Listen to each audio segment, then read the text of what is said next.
Mercury Theatre on the Air presents Orson Welles as Count Dracula in his own version of Bram Stoker's great novel, Dracula. Ladies and gentlemen, my name is Arthur Seward.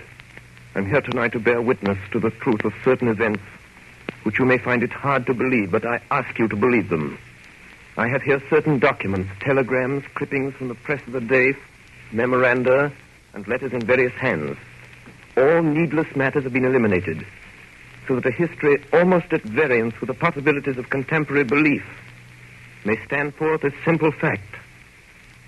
I present you first with excerpts from the private journal of Jonathan Harker. I, Jonathan Harker, lawyer's clerk, article to Peter Hawkins, Esquire of Exeter, England, am writing this journal in the hope that if misfortune overtakes me, it may one day come to the eyes of those who love me.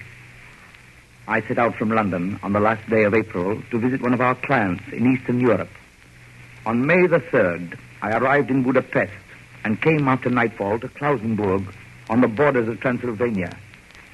At Bistritz, there was a letter of welcome for me from our client, informing me that his carriage would await me at the Borgo Pass. It was signed Dracula.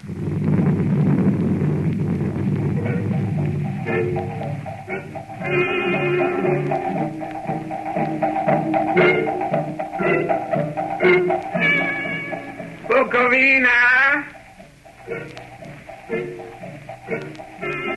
Couch for Bukovina!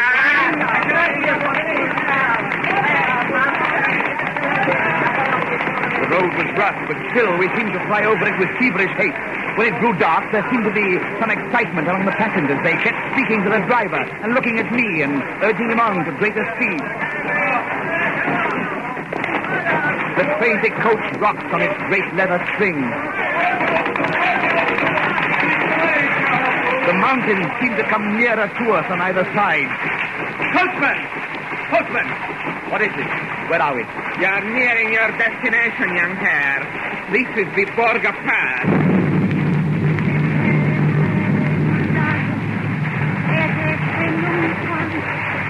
There were black, rolling clouds overhead, and in the air the heavy, oppressive sense of thunder.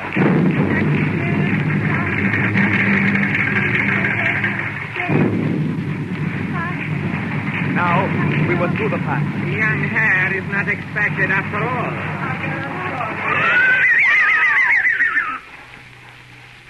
You are early tonight, my friend. A caleche with 4 horses are drawn up beside us. Let me help you, sir. The coachman smiled, and the lamplight fell on a hard-looking mouth with very red lips and sharp-looking teeth as white as ivory. We began to move. I looked back. The coach and its load of passengers had vanished from sight. We swept into the darkness of the pass. I struck a match. It was within a few minutes of midnight. And then a dog began to howl somewhere far down the road. The wind was rising. It moaned and whistled through the rocks, and the branches of the trees clashed together as we swept along. It grew colder and colder still, and fine powdery snow began to fall.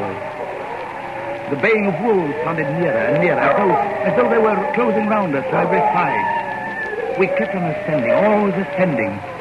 The howling of wolves was growing less. Presently, it ceased altogether. And just then, the moon broke through the black clouds, and by its light I saw round us a ring of wolves running alongside the carriage, in silence, with white teeth and lolling red tongues, with long sinewy limbs and shaggy hair. Welcome to my house. I must have fallen asleep.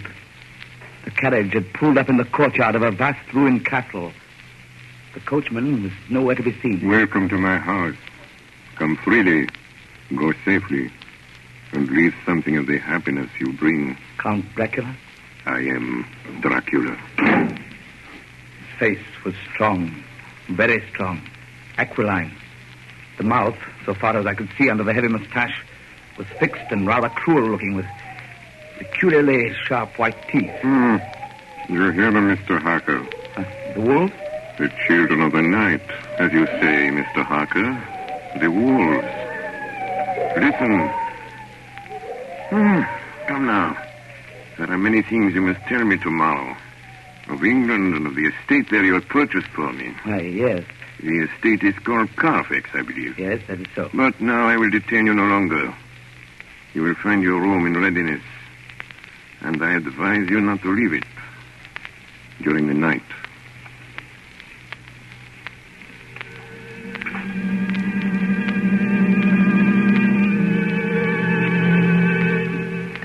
This castle is on the very edge of a terrible precipice. A stone falling from the window would fall 1,000 feet without touching anything. I explored. There are doors everywhere, and all of them locked. The door to the great hall, the door to the courtyard, every door in the castle is closed, bolted against me. The castle of Dracula is a prison, and I am a prisoner.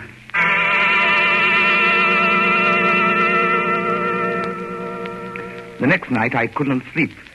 So after a few hours, I got up and, lighting my candle, I placed my shaving mirror on the dressing table and was just beginning to shave. You seem restless, Mr. Harker. I hadn't seen him, although the reflection of the glass covered the whole room behind me.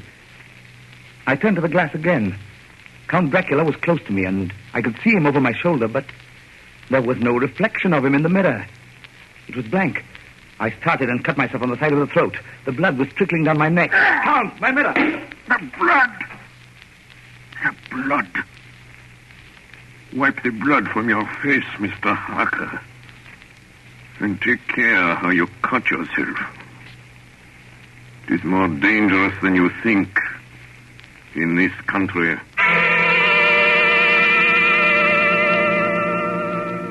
When I awoke, I found most of my things were gone. My passport, my notes, my letter of credit. I could find no trace of them anywhere.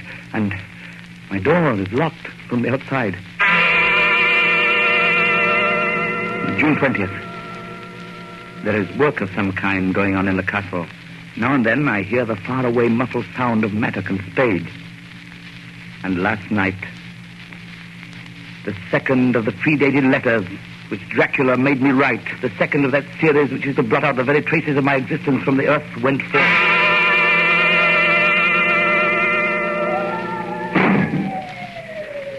Count Dracula.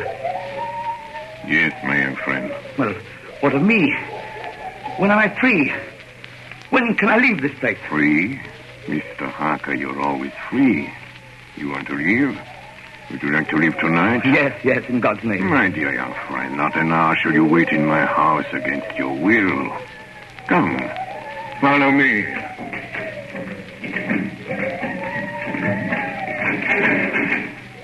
The door seems to be bolted. How strange. The door is locked. Well, in God's name, open it. As you will, Mr. Harker. You English have a proverb which is very close to my heart. Welcome the coming, speed the parting guest. Good night, Mr. Harker. Shut the door! Shut the door! I tell you, shut the door! Shut! The door is shut, Mr. Harker. I take it you will remain.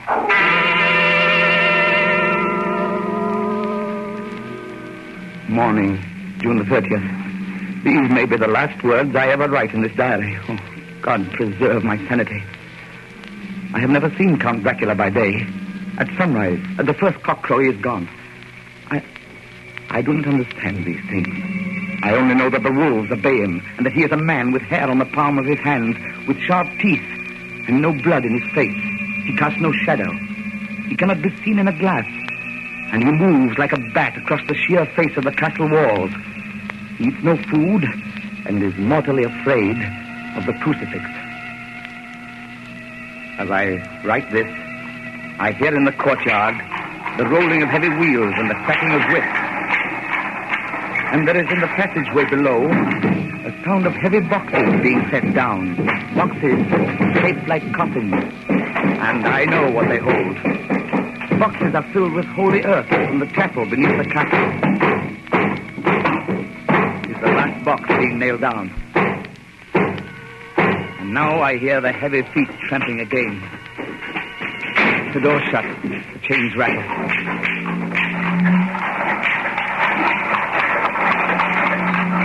In the courtyard and down the rocky way, the roll of heavy wheels.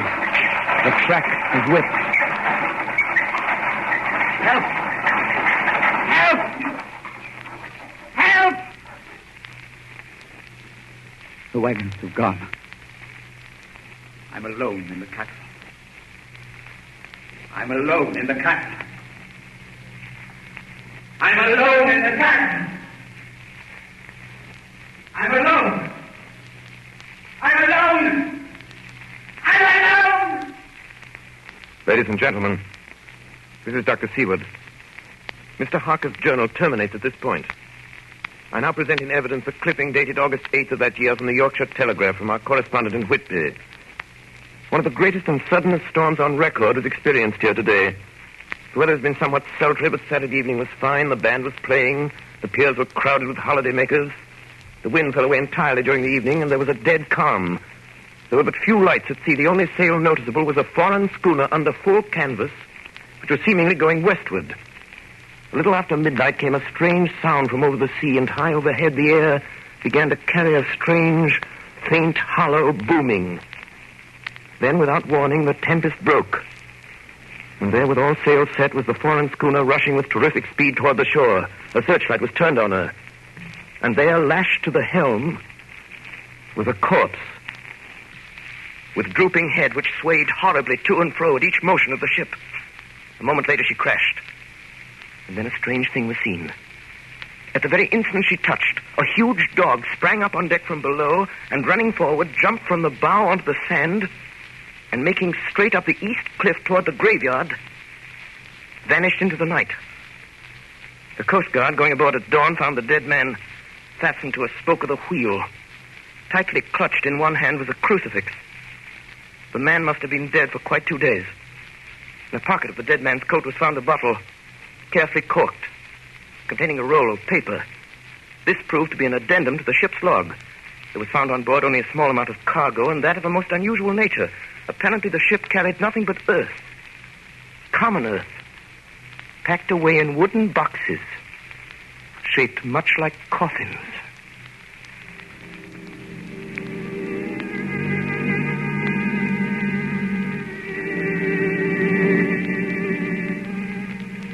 Log of the Demeter. Russian flag, Black Sea, to Whitby. July 6th. Finished taking in cargo, a queer cargo, boxes of earth.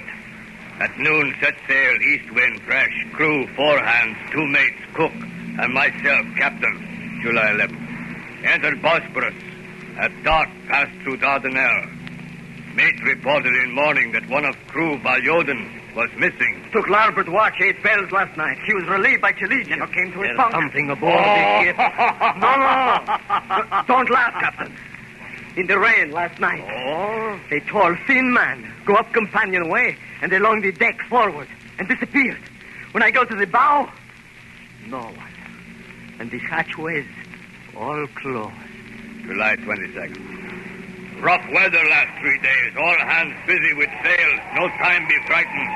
Past Gibraltar and out through Straits. All well. July 24th.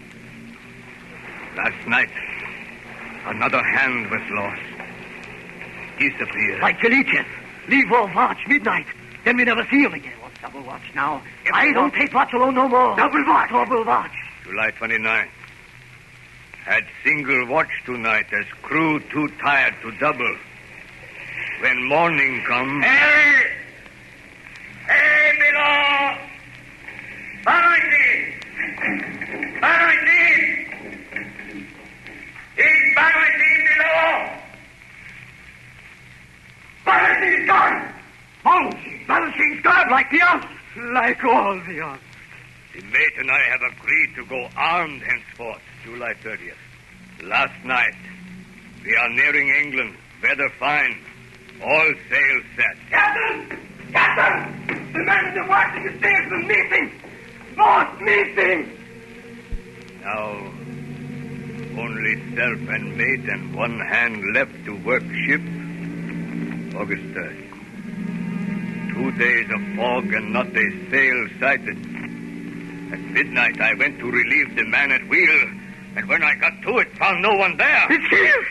I know it now. I saw it. Like a man tall and thin and ghastly pale. It was in the bows looking out.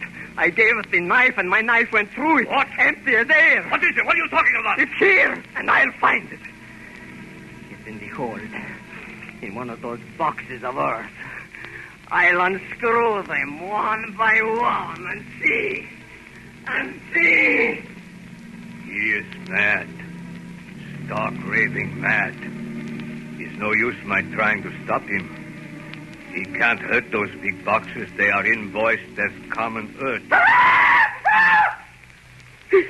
He's there, down in the hold. I know the secret now.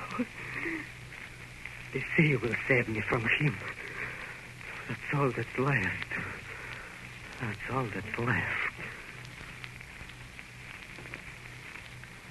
August 4th. I am all alone on my ship, and still the fog. I dared not go below.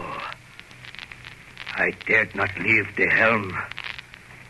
So here all night I stayed, and in the dimness of the night, I saw it. I saw him. God forgive me, but the mate was right to jump overboard. It was better to die like a sailor in the blue water. But I am captain, and I must not leave my ship. I shall tie my hands to the wheel when my strength begins to fail, and along with them I shall tie that which it dare not touch, my crucifix. I am growing weaker, and the night is coming on. God and the Blessed Virgin help a poor ignorant soul trying to do his duty.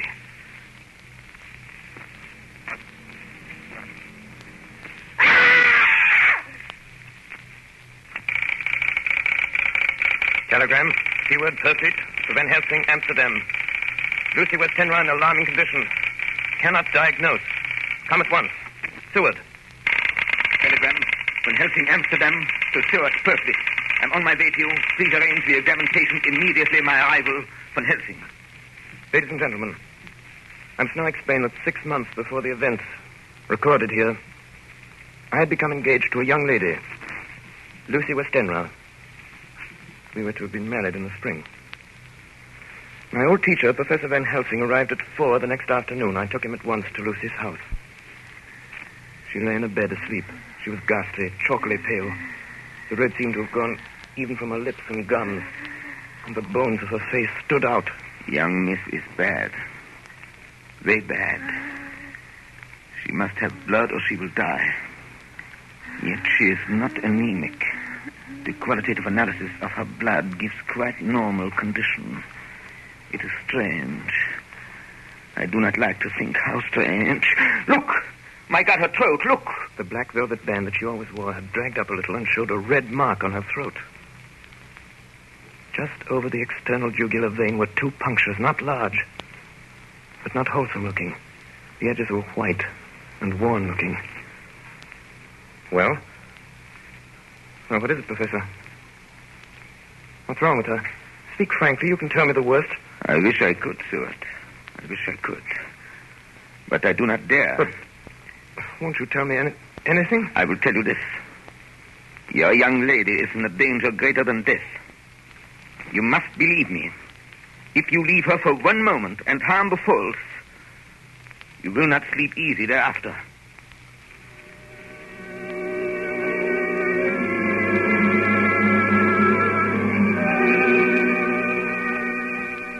September 8th. I sat up all night with Lucy. Arthur, I'm afraid. My dear, you can sleep tonight. I'm here watching you. Nothing can happen. And I promise if any sign of bad dreams, if I see anything, I'll wake you at once. You will? Will you really? Then I'll sleep. I sat all night by her bedside. And she did not wake once during the night, although a boughs or a bat or something flapped almost angrily against the window panes. September 11th. Still quoting from my private journals. It was this time that I received a message from Purfleet. It read 10:20 p.m. St. John's Hospital, serious complications, case 891, your immediate presence, London, imperative. I had no choice. Sometime later, a paper was found among Lucy Westenra's belongings. I write this and leave it to be seen so that no one may by any chance get into trouble through me. I went to bed as usual, taking care that the window was closed, as Dr. Van Helsing had directed. About 2 a.m, I awakened. I went to the door, called out, "Arthur! Arthur!" There was no answer. Something's broken the window. I'm in the room, alone. I dare not go out. The house seems empty. The air is full of specks, floating, circling in the draught from the window. And the light burns blue and dim. What am I to do? Something very sweet and very bitter all around me. And I seem sinking into deep water. And there's singing in my ears. You shall be flesh of my flesh, blood of my blood. September 12th. Late. Only resolution and habit can let me make an entry tonight. We found her sprawled on the floor. There was a draft in the room from the broken window. Her throat was bare, showing the 2 wounds, looking horribly white and mangled. We are too late, my friend. We have failed. God's will be done. She's dying. Yes. She's dying. Stay beside her.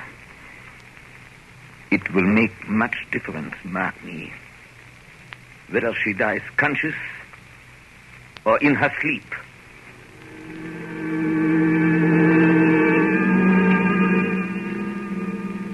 It was late in the afternoon before she opened her eyes. Arthur, oh, my love, I'm so glad you've come. I took her hand and knelt beside her. Her breath came and went like a tired, peaceful child's. And then the light from the setting sun fell on her face, and then, insensibly, a strange change came over her. Her eyes grew suddenly dull and hard. Her breathing was heavy. The mouth opened, and the pale gums drawn back made the teeth look large and sharp. Arthur, oh, my love, I'm so glad you've come. Kiss me. Bend down and kiss me. Not for your life. Not for your living soul and hers. Lucy! She's dead. Poor girl. There's peace for her at last. The end. Not so. It is only the beginning. Wait and see.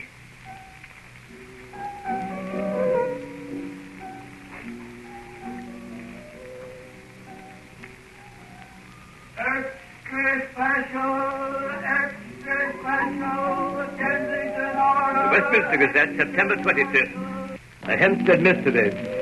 The Kensington Horror, the stabbing woman, and the woman in black are vividly recalled to mind by a series of events that have taken place recently in the neighborhood of Hempstead. Several cases have occurred of young children straying from home or failing to return from their playing on the heath. In all these cases, the children have given as their excuse that they have been with a beautiful lady who offered them chocolate. In each case, the child was found to be slightly torn or wounded in the throat. The wound seems such as might be made by a rat or a small dog.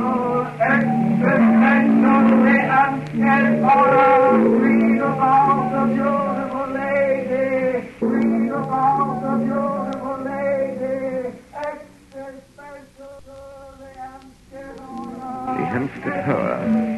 Another child injured by the beautiful lady. We have just received intelligence that another child missed last night was only discovered late in the morning. It has the same tiny wound in the throat. Well, Stuart, What do you think of that?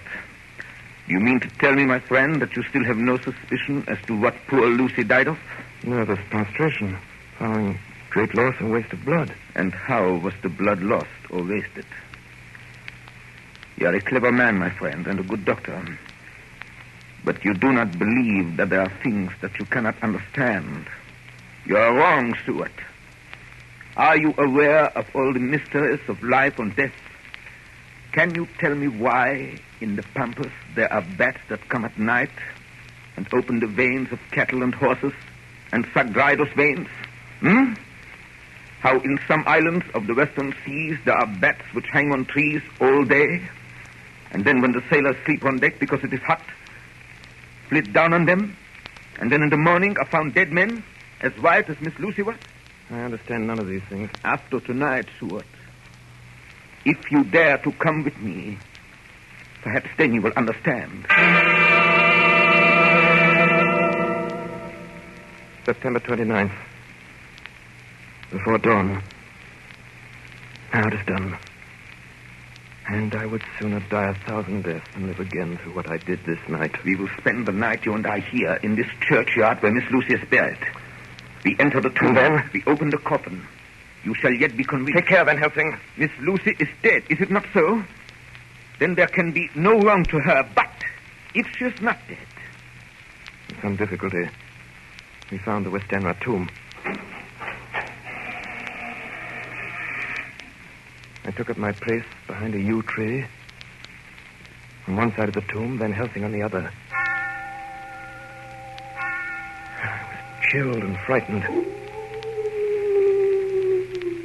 Suddenly, I saw something moving between two yew trees. A dim, white figure which held something at its breast.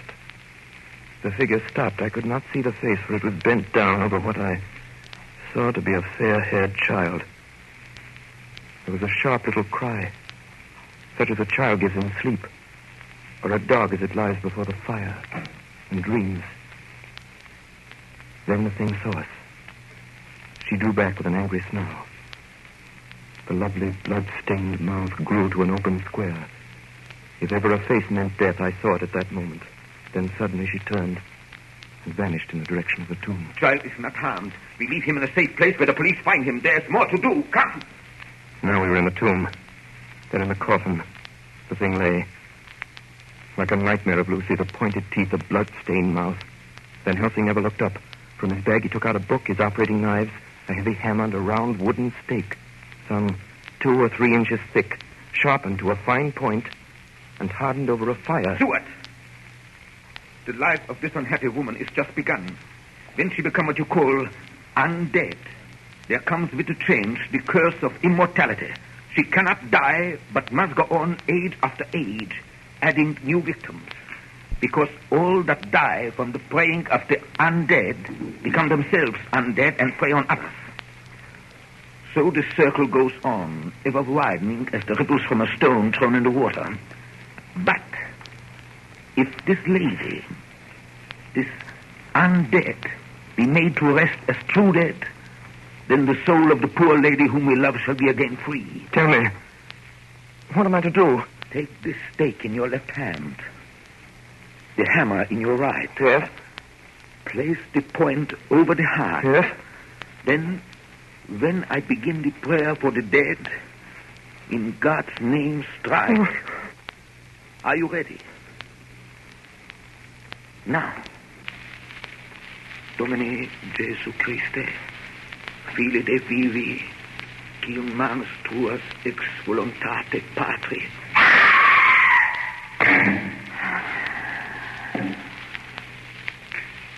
On the morning of July 11th, a man was found on the border of Transylvania. He talked wildly of wolves and boxes of earth and blood. He gave his name as Jonathan Harker. In the hospital at Klausenberg, he improved sufficiently to make possible his removal to England. I'm still quoting from my own personal papers. But there his condition remained so serious that he was committed for observation to a private ward in my hospital at Purfleet. Here he did so well that in 3 weeks he was completely recovered. It was during this time that his wife, Minna Harker, brought to the attention of Dr. Van Helsing and myself the journal that her husband had kept while a prisoner in the castle of a certain Count Dracula in Transylvania. I have before me the record of a meeting that took place in my study in Purfleet, transcribed by Minna Harker. October 1st. Meeting began soon after 8. Jonathan next to me. Dr. Seward opposite to Van Helsing at the head of the table. My friends, there are such things as vampires. Had I known at first what now I know, one so precious life had been spared to many of us who love her. The vampire which is amongst us is of himself so strong that he can direct all the elements. The storm, the fog, the thunder. He can command all the meaner things, the moth and bat, the owl and the fox and the wolf. How, then, are we to begin our strife to destroy him? How shall we find his place? And having found it, how can we destroy? My friends, it is a terrible task that we undertake. To fail here is not mere life or death. If we fail, we become as him. Foul things of the night, as him. What do you say? I answer for myself. Count me in. I'm with you.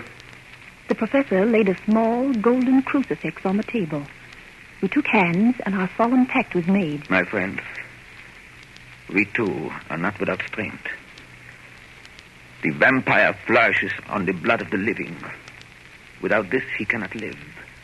He throws no shadow. He makes no reflection in a mirror. He can transform himself to a wolf, to a bat. He can come on moonlight rays as elemental dust. He can see in the dark. He can do all these things. Yet he is not free. His power ceases at the coming of the day.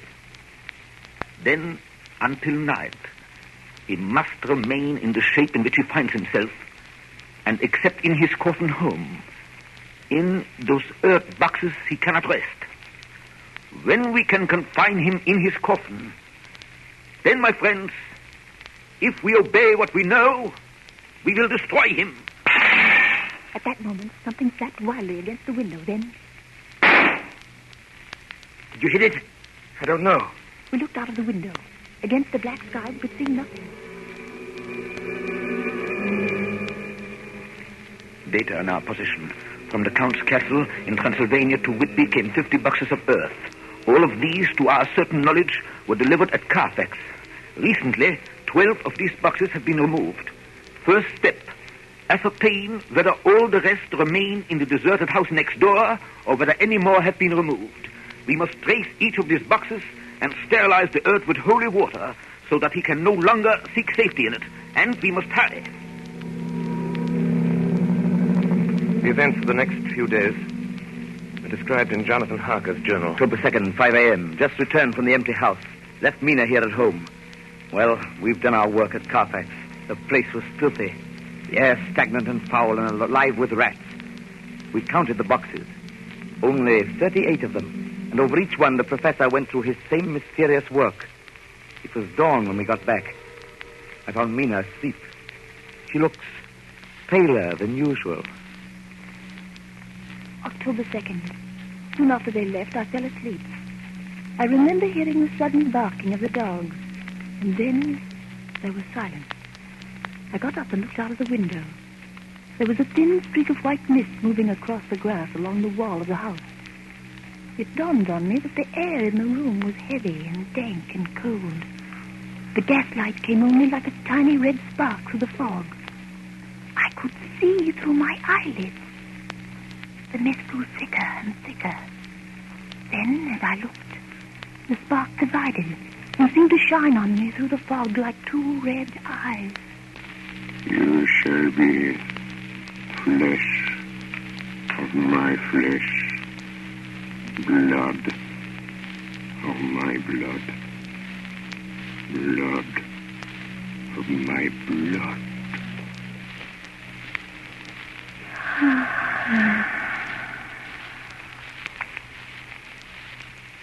October 2nd, 8 p.m. We're on the track. 12 boxes were delivered last week to an empty house at 347 Piccadilly.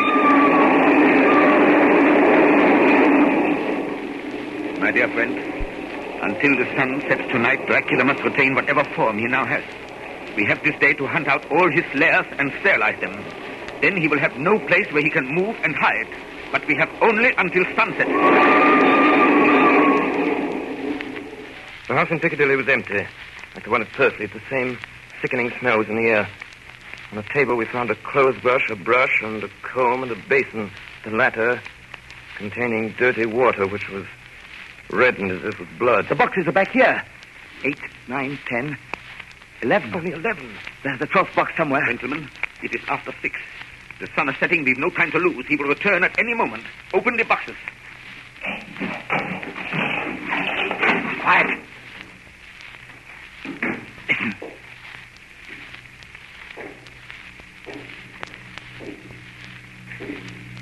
Be ready.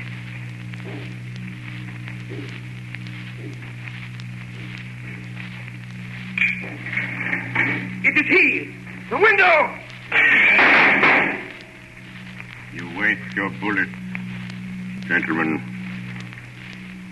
You think you baffle me.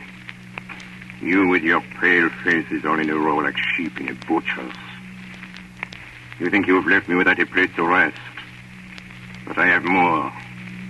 And time is on my side. The one you love is mine already. I have known her. Already my mark is on her throat. Flesh of my flesh. Blood of my blood. She is with me always. Over land or sea. October 4th morning. Another meeting in the study of Perkins. We must find that last remaining box, gentlemen. We must find it. As long as that earth exists impure, as long as there remains one place of refuge for Dracula, there is no safety and no peace for any soul in England. And for the undead, never peace so long as he lives. Blood of my blood. Blood of my blood. Mina!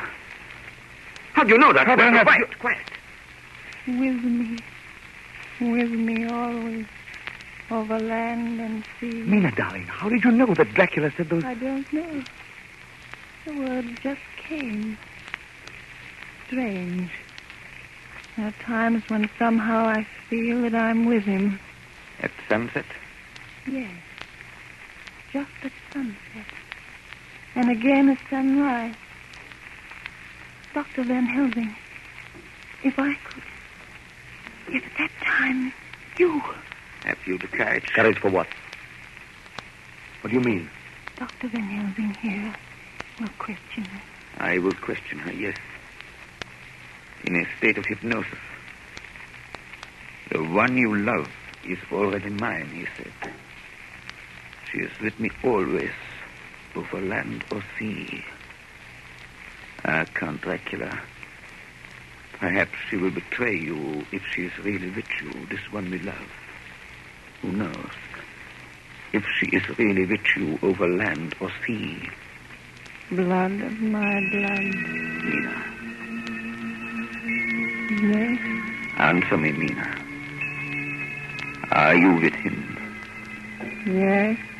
I am with him. Where are you? I do not know.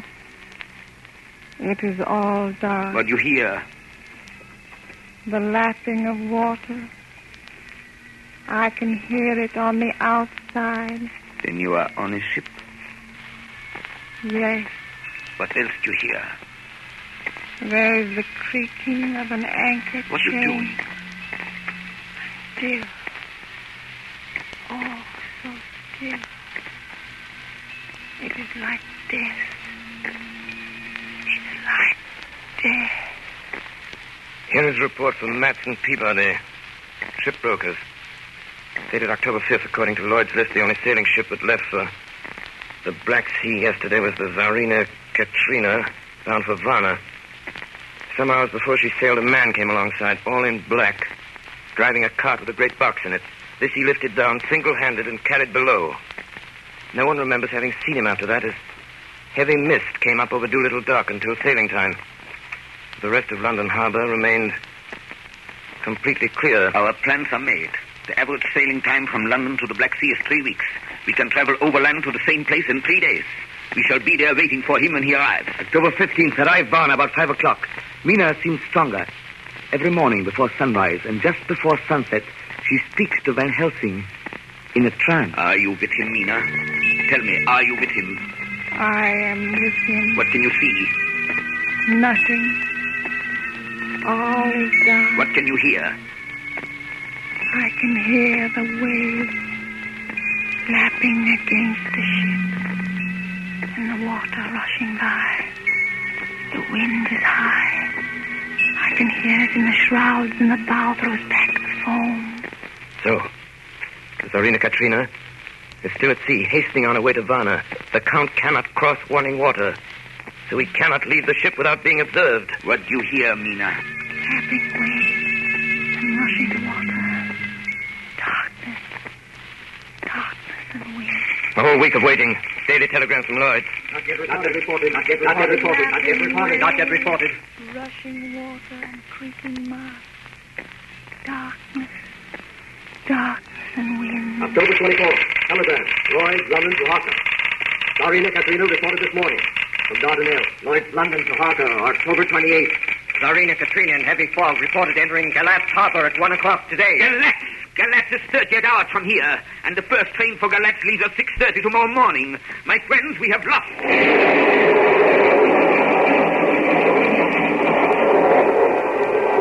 I am with him. I can see nothing.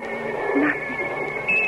I can hear men's voices calling, and the roar and creak of oars in the water. I can feel the air blowing upon me. October 29th, evening. We are due between 2 and 3 in the morning, but already at Bucharest we are 3 hours late.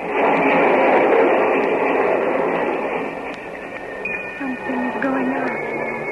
I can feel it pass me like a cold wind. I can hear far off confused sounds. Men talking in strange tongues.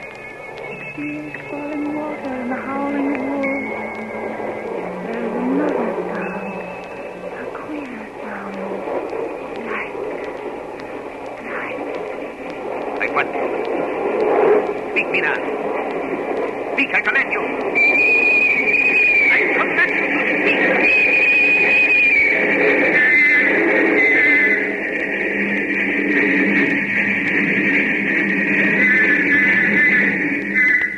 Arrived in Galatz.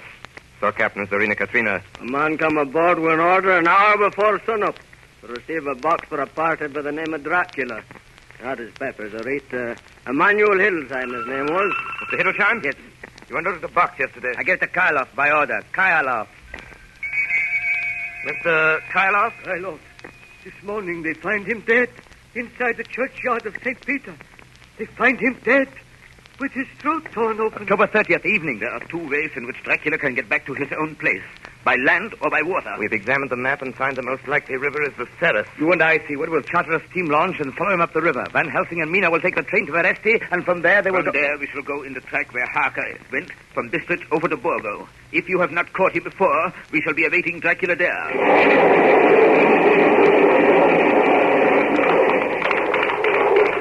October 31st. We arrived at Veresti at noon, Van Helsing and I. Bought a carriage here, and we start in an hour. Our enemy is still on the river. October 31st. We can run at good speed up the river at night. There's plenty of water, and the banks are wide apart. November 1st, evening. No news all day. We hear that a big boat went up the river before us, going at more than usual speed.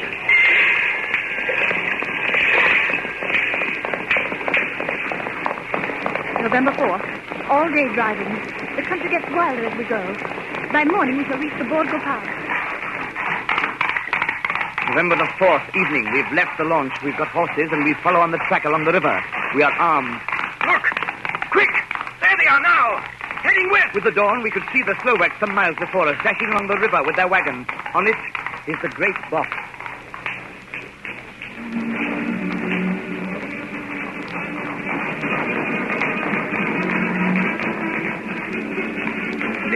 afternoon, we reached the Burgo Pass. Then help me. Look! We could see a long way all around us. Far off, beyond the white waste of snow, was the river like a black ribbon curling. Between us and the river, not afar off, came a group of men, mounted Slovaks hurrying along. In the midst of them was a wagon which swept from side to side. On the wagon was a great box. Look! We see two horsemen following fast, coming up from the south. Stuart and Harker, the Slovaks with their heavy wagon, are losing their ground. Now the horsemen are not more than a mile behind. Now the wagon is quite close to us. We can see the great box swaying gracefully. Now they are almost upon us.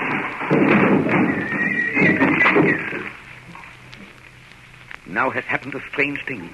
The wagon smashed into a great rock bed in the snow, lost its front wheels, and turned over on its side, jammed against the stone. The horses tore loose from their traces and bolted, and the Slovaks scatter and vanish after them. Then silence. Silence like comes after ringing a bell. Look. His face. It is Dracula, sprawled out stiff and twisted in the smear of his own holy earth. The box, in falling, has emptied the dirt onto the snow. His face is old-looking. The skin is like paper.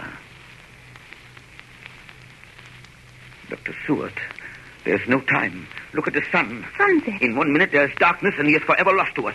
Have you the stake of wood and the hammer? Yes. Now, Seward, pray for us. Kneel down and pray. Harker, the stake of wood over his heart. Be not afraid, Harker. Do not look into his eyes. The hammer. Now, Harker, strike. Strike! Flesh of my flesh. Guilt of my guilt. Death of my death. Speak and be manifest in the instant of your master's peril. Elements of darkness. Rain. Evil wind. Mist. And mold. And tempest. Strike! The others couldn't. But somehow I can hear him. Speaking. Behind his eyes. Claw. Wing. Tooth. Scale. Tissue of flesh. Death of my death. Dead and undead. The hand of the living is over your master. Console him, my children. This instant is no longer than the space between two heartbeats. But the night is not here, and I am lonely. Come to your master, my children. Beguile him now in the instant of his peril. Beguile him with the sound of your names. Claw. Wing. Tooth. Scale. Tissue of flesh. Strike, Harker, strike! There is one very dear to me who has not answered. My love. Mina. There is less than a minute between me and the night. You must speak for me. You must speak with my heart. Give them to me! Jonathan, give them to me! That stake of wood and the hammer! I shall never forget that moment. The look on poor Mina's face as she stood there, the angry scar standing out on her throat, her eyes like living coals in the last red of the sunset. She had torn the stake and the hammer out of my hands with the strength of an animal. Mina, do you know what you've done, woman? You know what you've done to us? You've released him. The evil is free. Look! The sun! As we looked down at Dracula, the eyes saw the sinking sun, and the hate in them turned to triumph. Flesh of my flesh. Come to me, my love. Come into the night and the darkness. You have served me well, my love. My bride, my...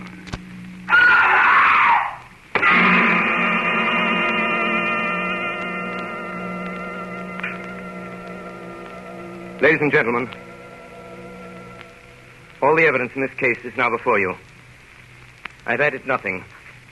And to the best of my knowledge, I've omitted nothing that might help to throw light on the extraordinary events of the year 1891, which culminated on that terrible evening in the Borgo Pass. There remains only this one last report. When Mina Harker seized the stake and hammer from her husband, I believe she was under some form of hypnosis. She herself remembers nothing. But whatever influence was at work on her, she must, at the last moment, have rejected it.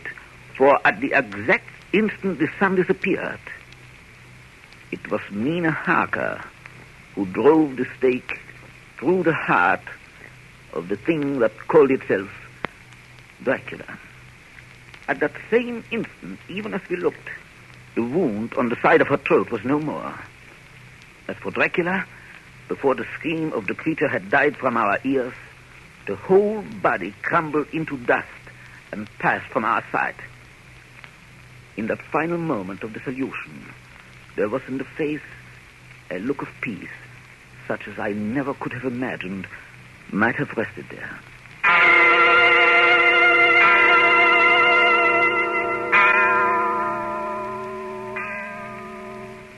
Tonight's production of Dracula by Orson Welles and the Mercury Theatre was the first of 9 CBS broadcasts in which this brilliant group will bring to life a series of great narratives, all presented in the immediacy of the first-person singular. In presenting them each Monday evening at this time during the summer season, the Columbia Network is bringing a complete theatrical producing company to the air for the first time. And now here is the director to tell you about next week's Mercury Theatre production, Mr. Orson Welles. Ladies and gentlemen, what are your favorite stories? If there's one you're particularly fond of and would like to hear on the air, will you please write me about it? Next week, the Mercury Theatre is going to tell you Robert Louis Stevenson's exciting yarn about pirates and the sea, Treasure Island. Until then, just in case Count Dracula has left you a little apprehensive, one word of comfort. When you go to bed tonight, don't worry. Put out the lights and go to sleep. It's all right. You can rest peacefully. That's just a sound effect. There. Over there in the shadow, see? It's nothing. Nothing at all. Nothing at all. I think it's nothing. But always remember, ladies and gentlemen, there are werewolves. There are vampires. Such things do exist.